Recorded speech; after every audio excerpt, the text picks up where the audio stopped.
Gravity training started out as a very simple concept. Put these 100 kilo turtle shells on and do all your training weighing 2 to 3 times as much as you normally do. This was the first step to pushing past normal human limitations. A few months training at this level was enough to make Goku jump higher than most buildings. But this is only the beginning. 2 to 3 times your own gravity is nothing. It's ironically child's play. Manipulating gravity to train under more intense circumstances was a really cool concept, and I've always thought and wondered how much gravity could these guys withstand by the end of the series, because it starts with 2 or 3 times, but then you see specifically Vegeta go all the way up to 500 times in the Buu Saga. What is it now?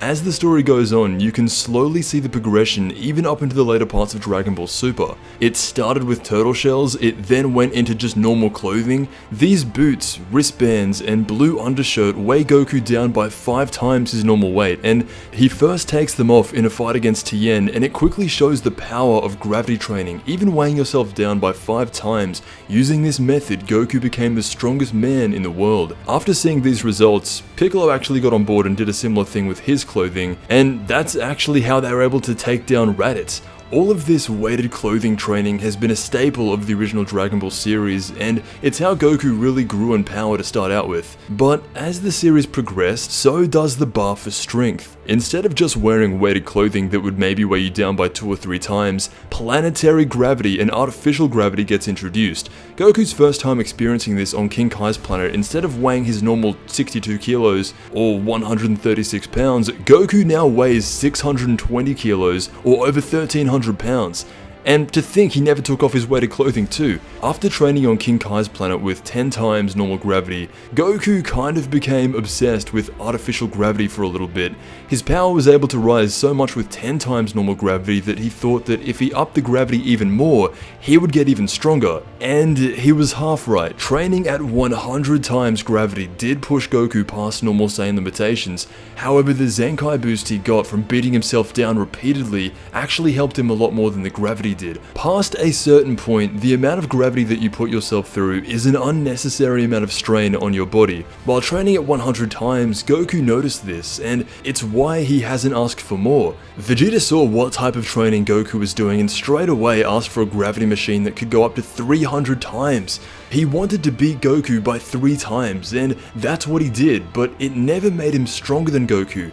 It significantly closed the gap. It did make Vegeta much stronger, but it never made him stronger than Goku, and Goku never trained at 300 times gravity. To show just how powerful this level of gravity was, Yamcha could not exist in a room with 300 times gravity. He was almost killed just by being there. In comparison, Vegeta thrives on this type of endurance training. During the events of the Buu Saga, both Goku and Vegeta continued with their artificial gravity training, Goku with his 40-ton weighted clothing, and Vegeta has taken the gravity room all the way up to 500 times. And it doesn't really get mentioned after that, at least in a significant way.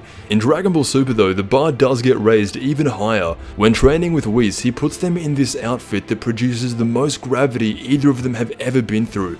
Vegeta goes on to say that just by wearing this suit, it's more intense than any artificial gravity machine he's ever been in. There are no numbers that come with this, however at this point, gravity training has become almost a secondary thing. The emphasis in Dragon Ball Super with Whis' training is to unlock Ultra Instinct, it's to work on the martial art itself.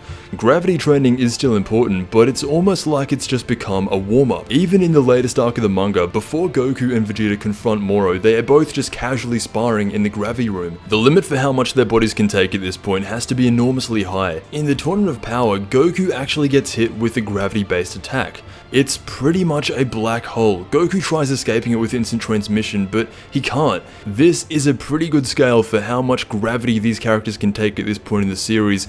Goku can barely stand at first. It takes everything he has, but in his Super Saiyan Blue form, he actually breaks out of a black hole. From wearing small turtle shells on your back to breaking out of a black hole, that is how the level of gravity has changed and how powerful these characters have gotten. Goku was able to withstand the gravity of a black hole. It makes the Buu Saga's 500 times gravity seem completely useless in comparison, but that is how the level of gravity has changed, developed, and grown in the series.